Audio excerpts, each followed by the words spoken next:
4 খুনি তুই দেশ ছাড় 1 2 3 4।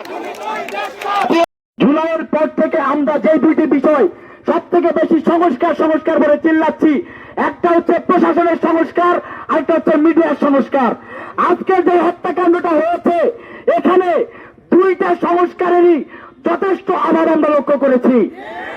48 ঘন্টা হয়ে যাওয়ার পরে এই হত্যাকাণ্ড আজকে আমাদের মিডিয়ার সামনে আসতেছে। এটা অবশ্যই আমাদের এই সংস্কারটা যদি আজকে থাকতো তাহলে আমরা সাথে সাথে এটার সুফল এবং এটা যত সময় মিডিয়াতে চলে আসতো এবং যত সময় এটার বিচার আমরা নিশ্চিত করতে পারতাম।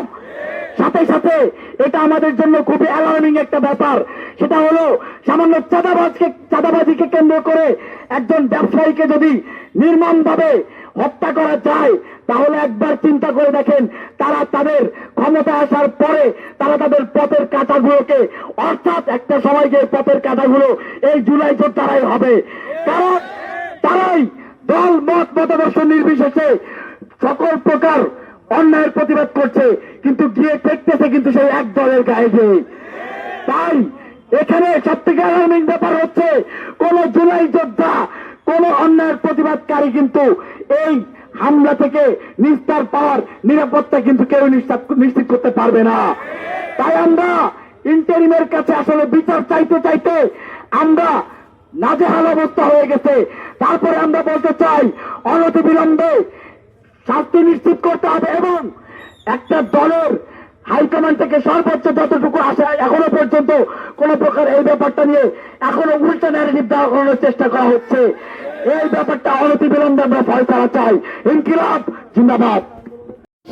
কি নৃশংসতার সাক্ষী এই বাংলাদেশ হয়েছে, বাংলার মানুষ হয়েছে জুলাই অভ্যুত্থান পরবর্তী 1 বছরের মাথায়।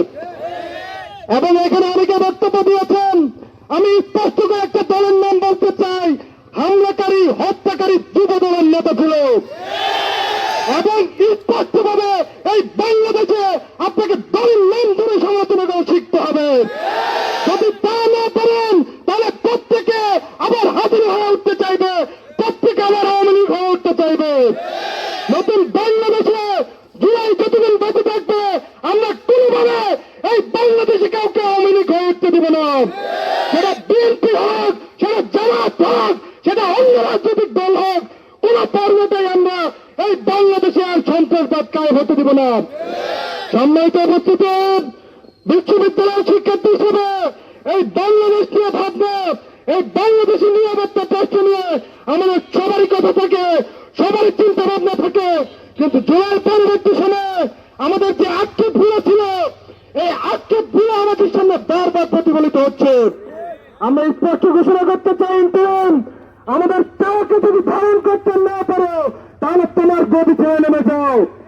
এই বাংলাদেশের নিরাপত্তা যদি নিশ্চিত করতে না পারো এখনই গদি ছেড়ে নেমে যাও। এই বাংলাদেশের মানুষজন ঠিক করবে কে বাংলাদেশের নেতৃত্বে আসবে এবং একইভাবে কোন মানুষ যেন ভবিষ্যতে ফাঁসিবাদ হয়ে উঠতে পারে এই ধরনের কোন গোষ্ঠীকে বাংলাদেশের দায়িত্ব না দেয়, সেই হিসেবে আমাদের তৎপর ভূমিকা রাখতে হবে।